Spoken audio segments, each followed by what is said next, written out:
Okay, good morning, my dears. After a long back, today we will discuss the last supplementary reader of this book, that is the Never Nest.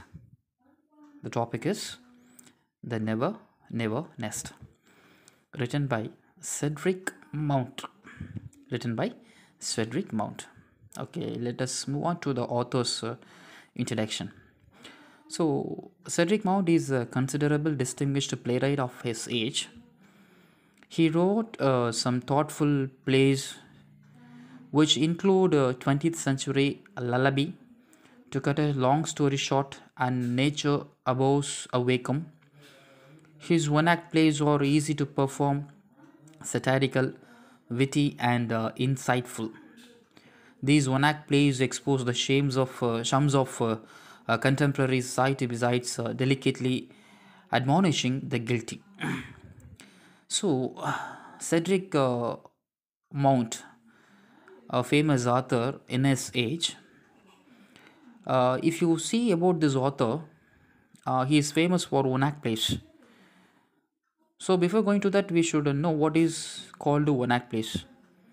So, one act plays, what is it? What are the things are there in the one act plays is, I'll tell you one by one. What is the meaning of one act plays? One act plays, it is a short story, right? If you see, plays means plays, plays means a lot of scenes will be there, a lot of acts will be there. But one act plays means it carries only one or two scenes, that's all. To an extent, three scenes. And the second thing it is, what is the important thing about the one act play, that is, if you see in the one act plays, you cannot see a lot of characters, only few characters, two or three, that's all. Characters will be limited. And the third thing it is, if you see some plays, the actions which may take place in other places out of the home, out of the scene. But in one act plays, everything will happen inside the home or inside a place, that's all. Inside a particular area, it will not go outside of a particular room. So these are the important things about one act plays. So if you see this man, Cedric Mount, his plays dealt with the contemporary society. That means the things which is going on nowadays, how people are. Mostly his plays will deal with the present scenario, how the people are, what are things they are facing. So most of his plays deal with the same thing. So this is all about Cedric Mount. We will move on to the play. I'll just tell you as a story. You keenly listen to it and you can understand it. Okay, fine. So this story carries only, see, Jack, right? Jack, Jill. See, first one is Jack, then Jill and Jack's wife. Okay, and then Aunt Jane and Nurse. Jack, Jill. Who is Jill? Jack's wife is Jill. Okay, see, actually, four characters: Jack, and then Jack's wife. Jack's wife is Jill. Okay, and the third character is Aunt Jane and Nurse. So only four characters are there in this play, and a baby, and a baby. Okay, fine. Okay, let's move on to the play. So how the scene is set, right? It is a launch. Launch means, if you see in hotels, they'll have a place which is there to welcome the people, right? We used to say as a dining room, not dining room, we used to say as a drawing room. So that is said to be launch. So the scene is set in the launch of Jackson Gilla's will. Jill's will. Jack and Jill's villa. So where they are? They are in the New Hampstead. So where they are residing? They are residing in New Hampstead. It is the villa. Villa means it is a large house, a big house, right? So the essential furniture consists of table which are writing materials and two chairs. As the curtain rises, the lodge is empty, but Jack and Jill come immediately, followed by Aunt Jane. So, as soon as the curtain rises, you can see emptiness. After that, only three people they are entering. Who? Jack and his wife Jill, followed by Aunt Jane. So these three people they are entering. Okay, so it is something like a dialogue, right? Jill, who is Jill? Jack's wife. Jack's wife starts the dialogue. Okay, and this is the launch.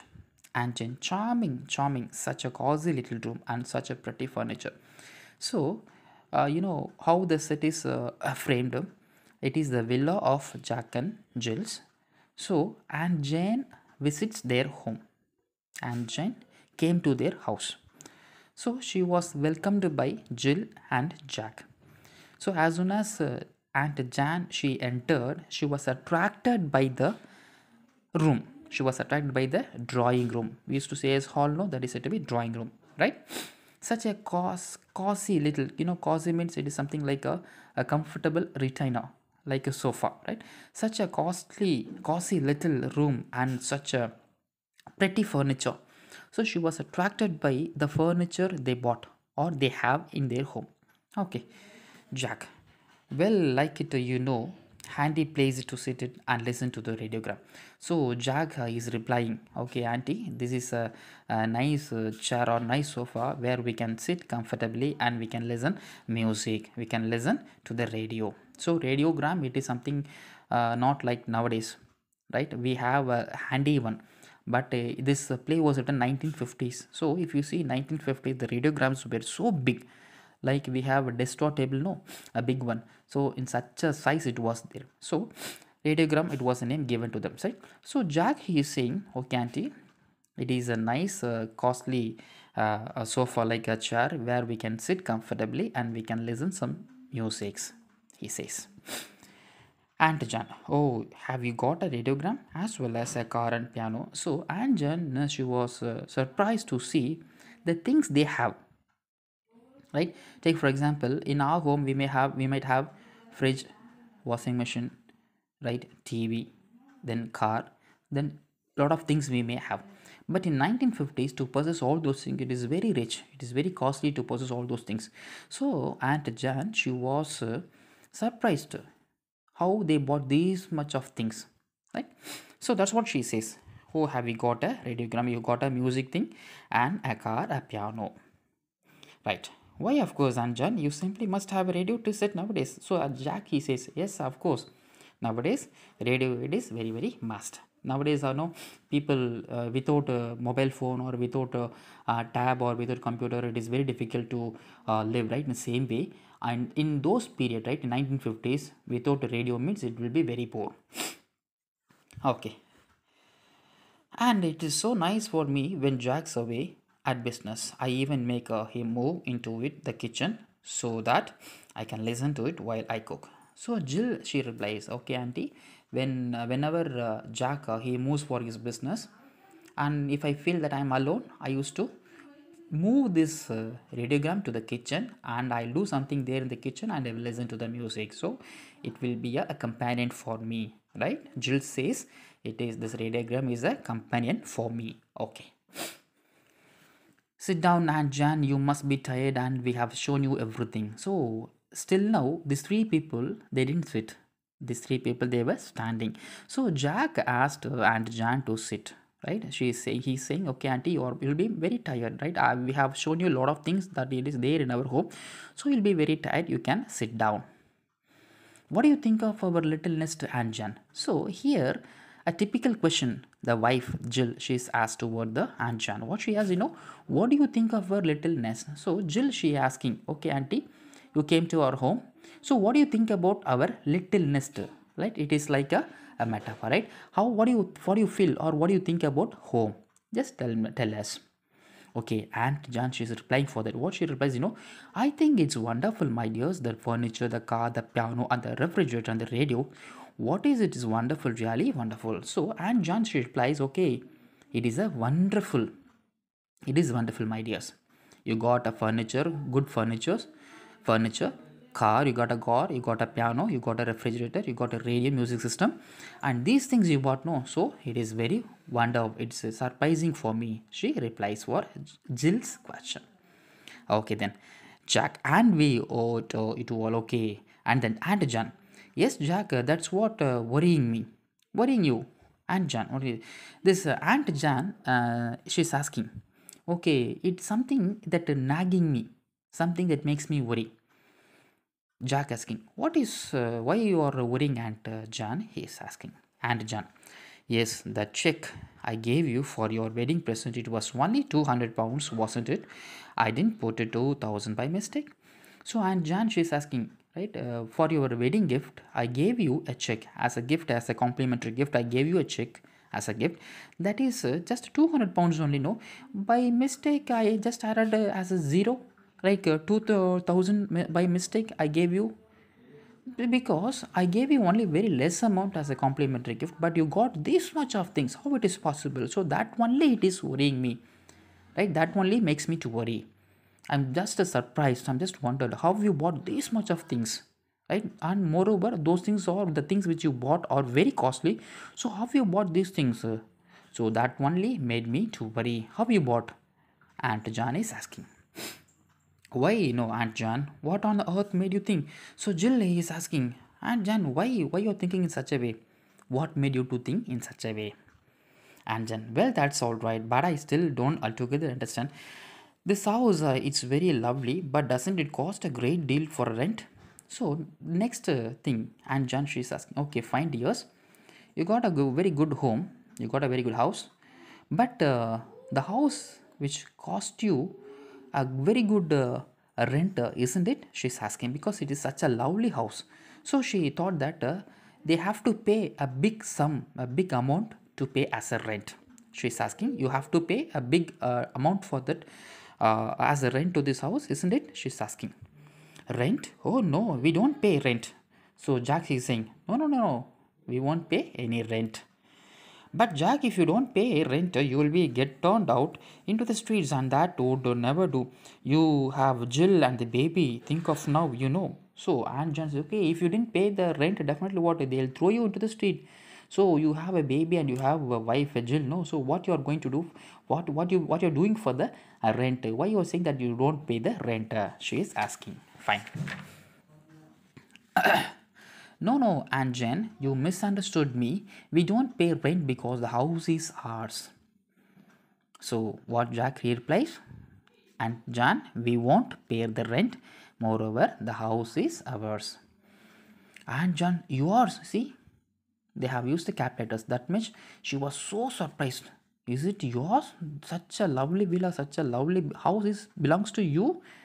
Aunt Jan, she's asking. Jill, why? Yes, yes, you just pay 10 pounds and it's yours. So Jill, she says, yes, yes, of course. If you pay 10 pounds, then whatever you wish, that can be yours, she says. You see, Aunt Jan, we realized how uneconomic it is to go on paying rent year after year when you can buy and enjoy a home of your own for 10 pounds and a few quarterly payments, of course. Why be Mr. Tenant when you can be Mr. Owner? So Jack is saying, yes, auntie, every year we need to pay rent. How useless it is, right? And instead of calling me as a tenant, if they call me as a owner, how it is look like a gigantic one. So that's why I paid only 10 pounds and the house became it's mine. So Aunt Jan, she confused how they gave only for 10 pounds this house. How it is possible? He says got only I paid 10 pounds. So the house is belongs to me. How it is possible? Aunt Jan starts to think. I see there's something in that. Even you must be getting on very well to keep up a place like this. So Aunt John, she's saying, okay, just underline here, must be getting, it is a phrase. What is the meaning of must be getting? Okay, fine, dear. So you pay it, the house is belongs to you means you might have getting a very good salary, isn't it? Then only you can buy a house like this, right? Aunt John, she's asking. Oh, his Aunt Jan, why only last year he had 5 shillings rice, didn't you, Jack? So wife, she says, no, no, nothing like that. But last year only, he got 5 shillings rice. That means what? Incentive, right? 5 shillings. In 1970s, up to 1971 in England, shillings were there, but after 1971 there were no value for the shillings.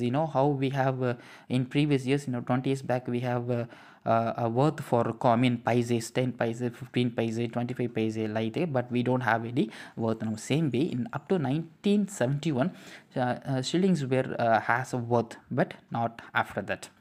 So what Jill says, okay, last year only, Jack he got a 5 shillings rise as a salary. Jack modestly, of course, that was nothing really. I am expecting 10 this Christmas. So Jack says, okay, nothing. Last year I got a 5 rupees as an, 5 shillings as an extra, but this year I'm expecting what it might be 10, increase to 10. Jack, I have just thought of something that car, is it yours? So now they have completed. Now they have stopped about the house. Now they are discussing. They started focusing to the car. Okay, Jack, I thought of something. That car is yours. So Aunt Jan focusing the car. Of course, it's ours. Aunt Jan, all yours. So the complete car is yours. Jack, well, no, not exactly all. How much of it? So, Jan, she is asking, okay, how much you paid for the car? She's asking. Oh, I should say the steering wheel. See what she says. The wife, she says, the car is ours, but the steering wheel and one of the tires, and two of the cylinders. So the car steering and tires and two cylinders only belongs to them. For that only they have paid the money. Remaining yet they have to pay. Okay, I don't see anything wonderful about it. So and Jan, she got irritated because house is not theirs. They are paying the EMI, and car. If we're regarding the car also it is not belongs to them. Moreover, only few parts alone in the car belongs to them. Remaining still it belongs to the owner. Okay, but that is and Jan, you see, although we could never buy a car outright, we can enjoy all the pleasures of motoring for more £5 down. So Jill, she says, what is it? For £10 they bought the house, and for £5 they bought the car, right? If you give £5, what they will give you the car, and remaining EMI. You know what is the meaning of EMI, right? So every month you have to pay the money to the concerned companies, and the rest is by installment, I suppose. So Anjana is saying, okay, if only you paid £5, so remaining money as you have to pay as an installment, I think, I suppose, right? Jan is asking.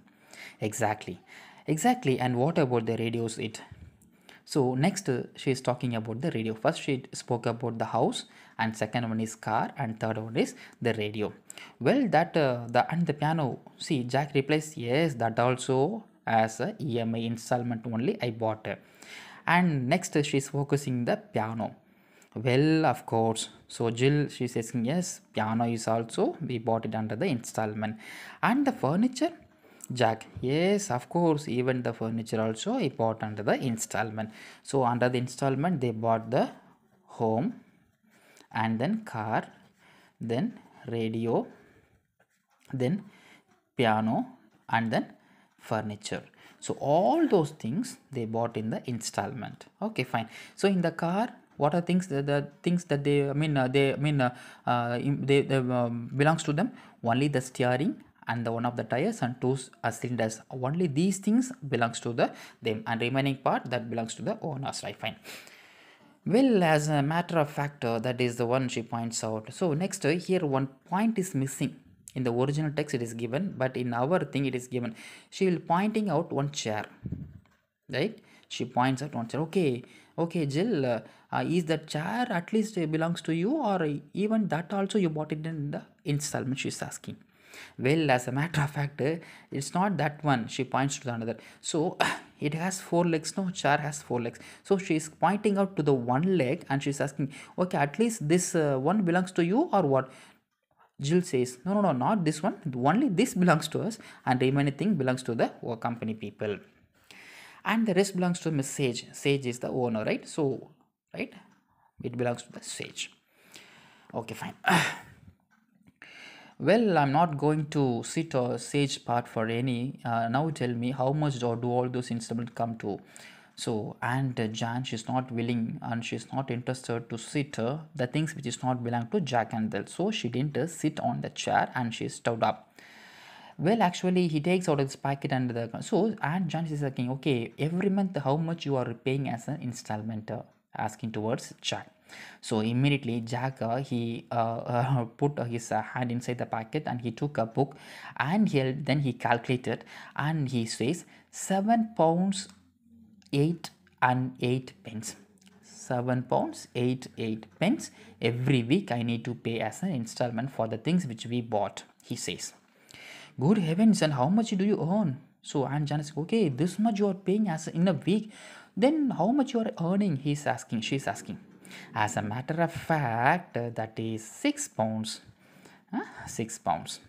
So his earnings, his salary is £6 a week, but he has to pay 7.88 as an installment.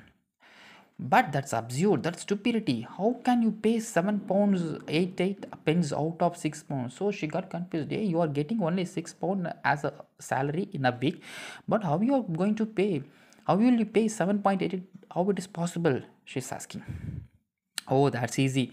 You see, all you have to do is to borrow the rest of money from the payment from the Thrift and Providence Trust Corporation. So it is a company. Thrift and Providence is a company. So what he says, okay, it doesn't matter at all, auntie. The remaining amount, right, 1.88 amount, I'll get it from the trust, right, as a in a finance, like I used to get from the remaining money from this company, and they will give you as much as you want. They'll give you as much as you want. They will give you.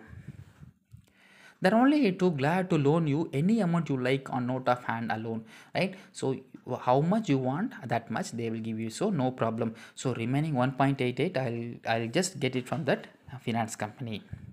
And how do you propose to pay that back? Oh, that is easy. You just pay it back in installment. So what he says, even that 1.8 at also I'll pay in the installment. So everything he bought in the installment, even from the money also. Installment. Her hand, her forehead slinks back weakly into the chair, then realizes that she is sitting on Mrs. Sage's face and leaps so to her feet again with a little shake. Right, she was so upset. Right, she was so upset because of Jack and Jill's their way of living. Right, because everything they bought in the installment, so she's not willing to even to stand in their house. And John, is anything matter? Would you like to lie down? Lie down? Do you suppose I'm going to trust myself in a bed that belongs to Miss Sage or Mark or Spencer or somebody? No, I'm not going home. So, Jack, he was asking once again, okay, Auntie, you will be very tired because from the time you are standing, would you like to lie down?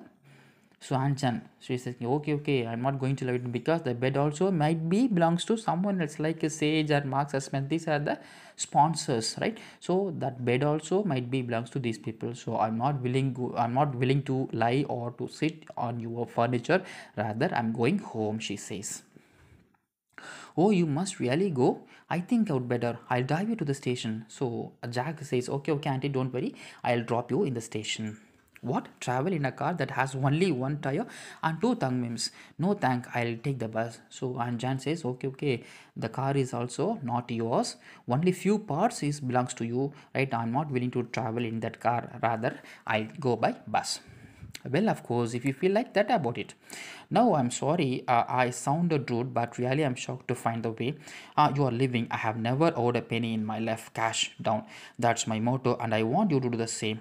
Now, look, here is a little check I was meaning to give you anyway. Suppose you take it, pay off the just one of your bills, so that you pay one thing at least really belongs to you. So, finally, when she leaves the home, what she says, she is apologize. How she apologizes? If I sounded rude, okay, okay, Jack and Jill, you just at least bother. But if I would have shouted at you, just don't take it as serious. No problem, nothing to worry. Now I'm going to give you a small gift, a small check, right? So what you are going to do is, after I leave the house, you just pay at least for one furniture, right? You just pay complete amount for the one furniture, at least that alone belongs to you, that might also belongs to you. So what you have to do is you just pay at least for one furniture, and finally at least that one belongs to you. So you just do this after I leave the house, she says. Fine. Thank you, Aunt Jan. It's very nice of you. So Jill, she was surprising, right? She was surprised to receive the gift from Aunt Jan. There, now I must be going. I'll see you to the bus anyway. Goodbye, Aunt Jan, and thanks so for much your presence. So, and finally she leaves the house, right? And they were so happy because she gave them as a small complimentary check once again. Goodbye, my dear. She exclaims 10 pounds that she hurries to the table, addressed on the envelope, endorses the check as slips inside with the bill, which shakes from the bag and seals the envelope. Then she rings the bell. In a moment, the nurse comes in with the baby in her arms, right? So as soon as Aunt Jan and Jack leaves the house, right, immediately she took the check out of the check. She took the check out of the cover, and she was exclaimed, she was surprised to see the check was 10 pounds, carries 10 pounds. So she was so happy, Jill was so happy. And what she did, immediately she took an envelope, right, and a bag, and inside a bag she took a bill, and she took another cover, and she wrote something on that thing, and on the envelope, and she called the nurse. She rang the bell, and immediately from another room a nurse carrying the baby, she came to Jill. Nurse, I want you to run and post this for me. I look after the baby while you're gone. So Jill, she's asking the nurse, right? Okay, I have an envelope. You just go and post this in the post office. Until then, I'll just take care of the baby, she's saying. Nurse, certainly, madam. She hands the baby to Jill and takes the letter and goes, right? So she handed over the baby to Jill, and she took the letter and she left the house. Well, she's gone. What a tartar. Still, did leave us a bit on account. How much was it? Okay, after, right, some time, Jack returns home. So as soon as he returns home, they were talking, right? What a tartar. What is the meaning of tartar? Like a disturbed person, right? Tartar means a person who irritates, right? So they're talking about Aunt Jan. Okay, what kind of a lady that lady, Aunt Jan? She irritates us like anything, right? Okay, fine, Jill. How much was the gift? How much was the check? He's asking to Jill. So Jill replies, 10 pounds. Phew, that's great. We can pay off the next 2 months on the car with the visa. Okay, fine, no problem, right? For the next 2 months, we no need to pay the car installment. That will be a great amount for us, right? I'm afraid we can't. Jill, she's saying, okay, Jill, but Jack, okay, Jack, but it is very difficult. I'm so afraid. So, Jack, why you are afraid? You see, I have already sent it for it, or something else nurse has just gone to it. So Jill, she's saying, okay, without consulting you, I have did a mistake. What is it? I just gave that money to the nurse to post in the post office. Well, that's right. Who have you sent it to, right? So Jill, she's saying, I have sent the money to Dr. Martin. Martin, what on earth possessed you to do that? There, now you're going to be angry with me. So Jill, Jack, he got so irritated, so got angry, right? Jill got angry, and why you gave that money? Why you gave the 10 pounds to Doctor Martin? Why? What made you to do so? Okay, I'm not angry, but why you waste good money on the doctor? Doctors don't expect to get paid anyway. So Jack, after some time, he got control himself. He controlled himself, and then he asked, "Why, Jill, you gave that 10 pounds to the doctors? Right? Doctors don't expect immediately those money. So why you wasted that money?" He asking. So Jill, sobbing means started to crying, but you don't understand. Understand what? Why just one more installment and baby really efforts? So Jill, she's saying, okay, fine, Jack, still one more installment is there.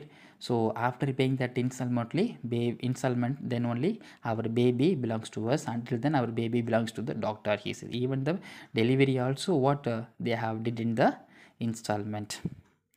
She is holding out the infant a little pathetically as we black out. So Jack, he was totally confused. Okay, I forgot that one. So a lot of people, what they are doing, if for installment they are buying everything, and they just forget, and they just lost their peace of mind, right? So what you need, what you have, or what you have in your hand, start to live with that. That is very good for our peaceful life. Okay, children, hope you understood the supplementary there. If you have any doubt, kindly let me know with the WhatsApp text, right? So okay, see you in the next class. Take care. Bye bye.